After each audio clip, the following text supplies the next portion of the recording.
Hello everyone, Brendan aka Drip from Team Dark Dimensional Duels, Team DDD, back at you with another deck profile. This deck profile, as obviously you can see, is going to be on Nekroz. Pre-Rise of the Duelist, because I don't think Rise of the Duelist comes out. We haven't even got Eternity Code yet, but when Rise of the Duelist comes out, this deck is going to be insane. So if I were you all, if you plan on running Nekroz, or if you want to just run a fun ritual deck, I advise picking up now because you're not going to get it any cheaper than you would after Rise of the Duels, because that new Dragma or Dogma or whatever that new archetype coming out is it just gels so good with this. But this is, for the most part, is pure Nekroz, and it's a heavy base going second. Like, it really wants to go second, which like Nekroz always has anyways. But if they force you to go first, then it's never, not the end of the world. But let's go ahead and get into this deck profile. All right, to start off our Nekroz engine, we got 3 Brio. This guy is like one of your main combo starters. Definitely if you're going second, he has 2 different effects. He has a pitch effect where you can pitch him, and then you can search another Nekroz monster. Doesn't have to be ritual, it can just be a Nekroz monster. Anything with Nekroz in it, you can search it just by discarding it. And then its other effect, its monster effect, is when it's summoned, you target 2 face-up monsters on the field that were special summoned from the extra deck, and then you can shuffle them back. So he's really good. He's very handy. I like running him a 3 of, honestly, my personal opinion, which I don't think anybody honestly runs him less than 3. But the next one we got is I'm running 3 Colossalus. A lot of people like to run this at 2. I like the grind game, and I like seeing this card. I want to see this card because it's the polar opposite of Brio. This guy, you can pitch him and then search your deck for a Nekroz spell and add to your hand. And then its on field effect is during either player's turn, you can target 1 monster on the field. Its attack comes 0, and its effects are negated, which is really good against Shaddoll, when you're playing Shaddoll, and if they like to hit you with that window and make it to where you can't really play the game. You're like, well, you know what? I want to summon Colossalus, and you're not going to be able to play the game. So that's another reason why I like to run 3, because it would work on anybody else too. But I was just giving you an idea. That's another reason why I want to see it. I want to see it so I can use it for multiple purposes. The next card we run is 2 Trish. This guy is like your big daddy boss monster of the deck. You definitely want to summon him going second. When you summon him, you can banish 1 from the hand. You can banish 3 cards actually. You can banish 1 card from each their hand, field, and graveyard whenever he's summoned. So he's pretty big. He's pretty big too. So if they have any problematic cards, so say you're playing against Orcust or something, as soon as you summon him, you could just get rid of, you can go ahead and banish 1 of their key monsters that they have in graveyard or something. It's a very good card, very slept on card, but I would not, my personal opinion, would like to run it more at 2. 2 is perfect. And then we got the protection guy and the draw guy. Pretty much, we run 2 Valkyries. Valkyries is very good. Well, it's not very good, but it comes in key. Like, you see it when you want it, and that's why I run it too, because you see it when you want it, you get it when you want it, and it serves its purpose here. And then the next up, we got 1 Gungnir. A lot of people are cutting this card. I don't know why. This card is, in my opinion, very good. They like to cut it for the other card. I can't remember his name. The former, whatever the armor one is, or the other one that allows you to special summon from the graveyard. Those are good and all, but right now in the format that we're in, I like Gungnir better. She's better in my opinion. And then sadly, we got one Unicorn. Unicorn sadly is at 1, but it makes sense, but not now. I feel like the way the format is, we need this card to come back to 3. Granted, you would never want to run this at 3, in my opinion. I would only honestly run it at 2 because it's not like the ones you must see like Colossus or Brio, because you can always search it. This deck is crazy when it comes to search power. That's another reason why like it's just very consistent for the most part. But Unicorn, when it's on the field, it turns off everything from the extra deck. So that's like your, if they force you to go first, you can most time just sit on this card and look at your opponent and be like, all right, now what? But yeah, Unicorn is the bread and butter of the deck, along with Colossus and Brio. That's it for the Nekroz rituals, but it wouldn't be a Nekroz deck without 2 Shuriken. I would not run this at 3. 2 is perfect because 3 would be bricky. In my opinion, 1's not enough because I like I said earlier in the tutorial, I like to build for the grind game because this deck is so consistent.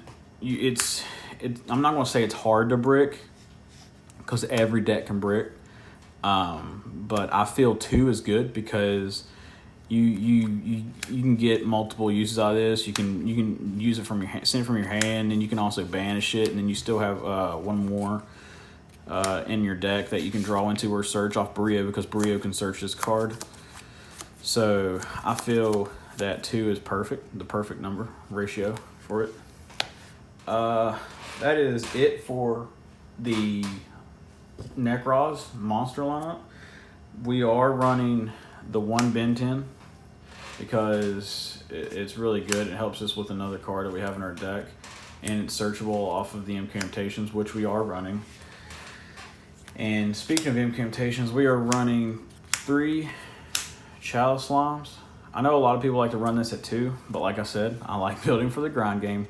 And if you can play a grind game with almost any deck, then most of the time you'll win, because a lot of Yu-Gi-Oh decks nowadays, they can't play the grind game. They spill all their beans the first turn, and then that's it. But if they play, can you break my board? And if you can break their board, a lot of the times they can't come back, and they can't return from that. So I feel 3 is good because it counts as an extender on top of everything else, and it can bait out hand traps on top of that. And even if you get hand trapped in this deck, you can, for the most part, you can just play right through it.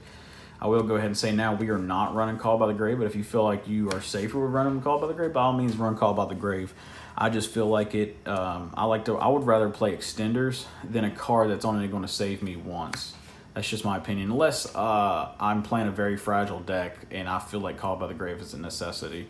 But other than that, we got 3 Chalice Slimes.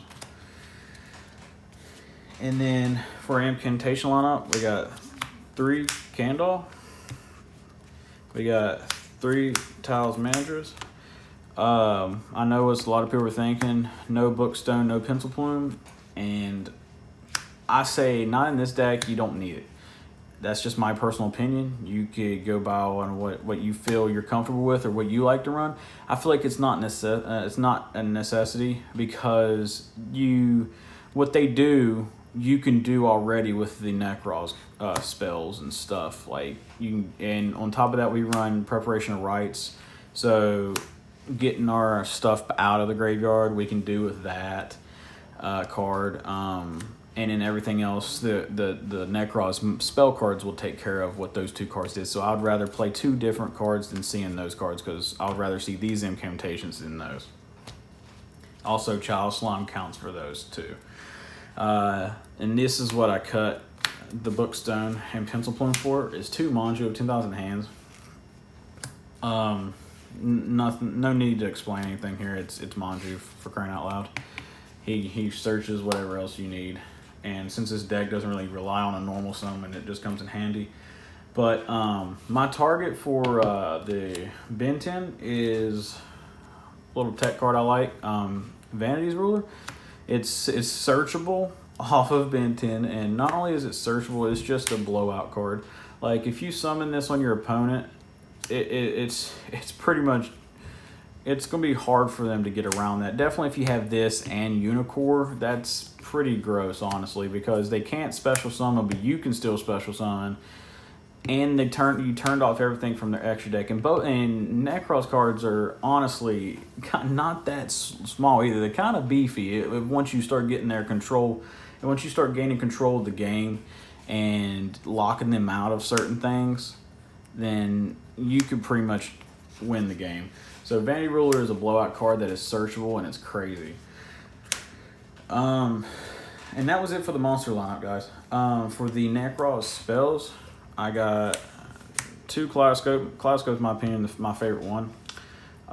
It's bonkers. I know a lot of people like to run 1 cycle. I like to run 2. Like I said, you already know what I'm going to say. Grind game. And then the last one is 1 mirror. I don't feel like mirror is a necessity that much. You mainly want to use this one on shirt and everything else, and you can use the other ones on everything else you got. That's the only reason why. I notice I am running 2, but it's okay. I can use this, and I can use Perforation Rites to get it back. But that's it for the Nekroz spells. I'm also running the 1 Incantation because this is how you summon Benton. Is this guy right here?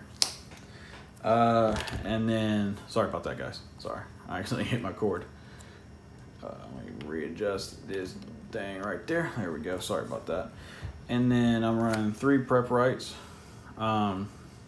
Pretty good. It's a great card. You could search pretty much for the most part your entire deck with this, outside of Trishula, and then you can get a ritual spell back from the graveyard. And it's just very good. Really good. Really, really good.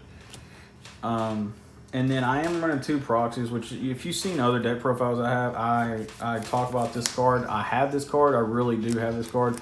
It's just since I've been buying cards in this pandemic and everything, I know a lot of people are going to call me crazy, but I've been feeling safer, like, putting my cards in quarantine because this is a new virus and it's a new disease and no one really knows what it is or what it does, or even if they say it can't live on something that long, you never know. So I just feel more comfortable keeping my cards in quarantine. But the 2 proxies I got are 2 Lightning Storm. Self-explanatory. This is a going second deck. I mean, the only time this might become a brick is if you lose the dice roll and they actually want to go second. But other than that, it's not a brick. You can side it out when you feel like they might make you go first, which it don't matter. We got some of that spice in the side deck anyways.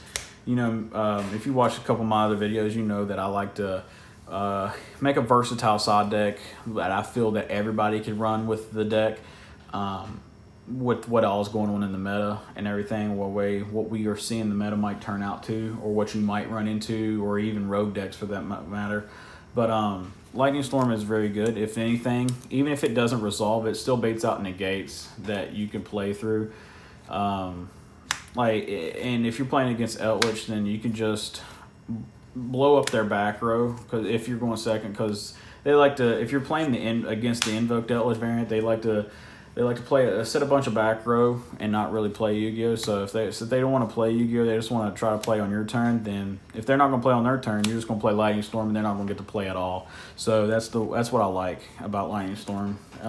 Yes, the destroy monsters comes in handy too, but a lot of people are going to negate it, so it's mainly for the back row, but it's a versatile card. And then the last card I run is, since Nekroz is not really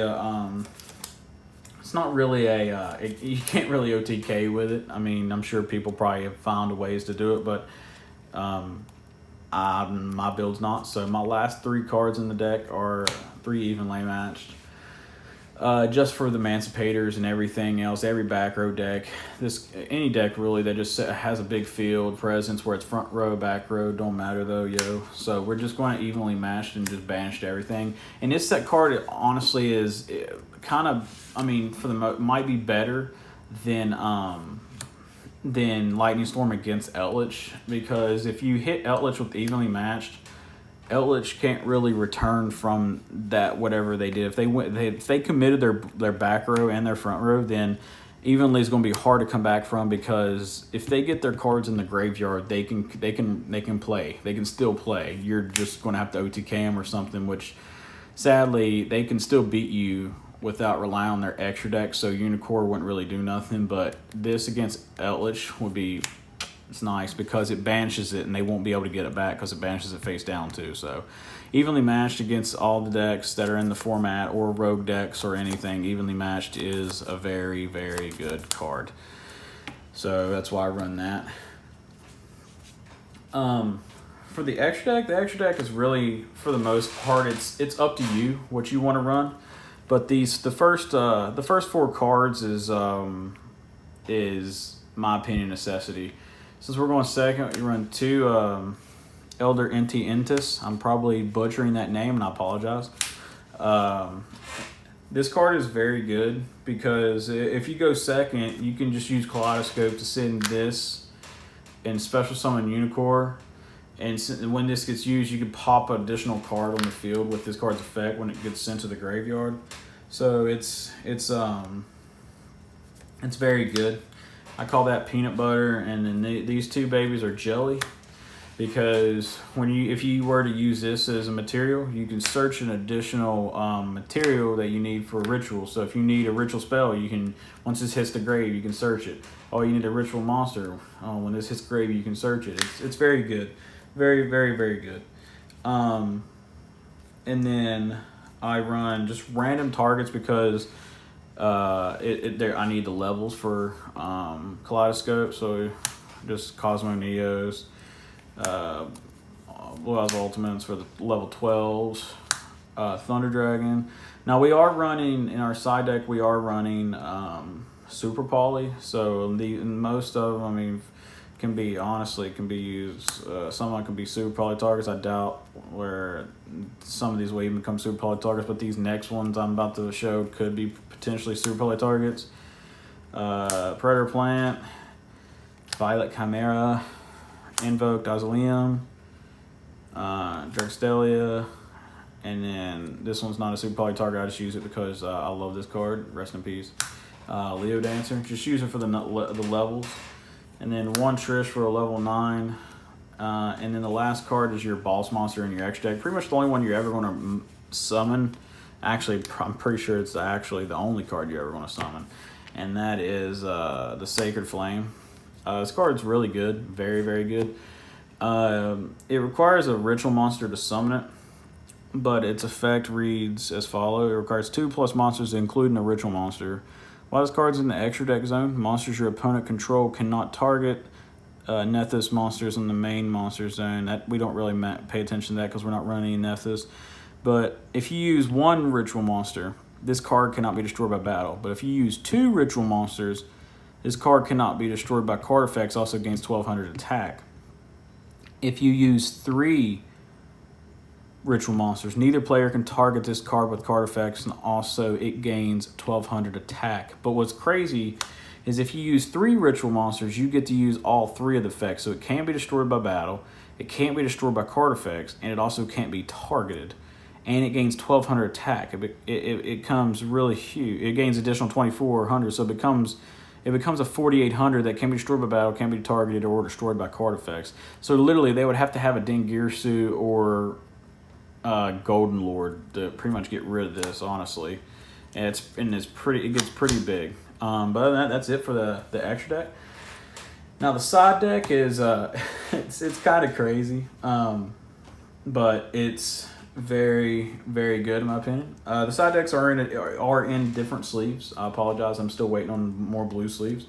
But the first 3 cards we got in our side deck is 3 Chicken Nuggets.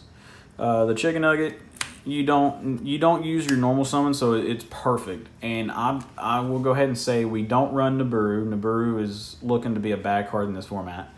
The Chicken Nugget is very, very good because that's another reason why we don't run really hand traps, because we run this card. We want our opponent to commit all their resources. We want our opponent to go off so we can just break their board. You take the 3 most important cards and just call it a day. The next 3 cards is 3 Twin, because no matter what deck I have, I can't stand back row. Even if I ever ran back row, I can promise you I would still run back row because I can't stand back row. Next 2 cards, Super Poly. Super Poly is self-explanatory. Breaks boards. That's all we want to do is break boards. Next two cards is Dark Ruler No More. Can't say enough about this card. This card, honestly, is starting to perform better than Nibiru because everyone's playing around Nibiru. It's kind of hard to play around this card, definitely for combo decks. The only one I feel like can play around this is Orcust because they can just set the crescendo and then negate the crescendo with this.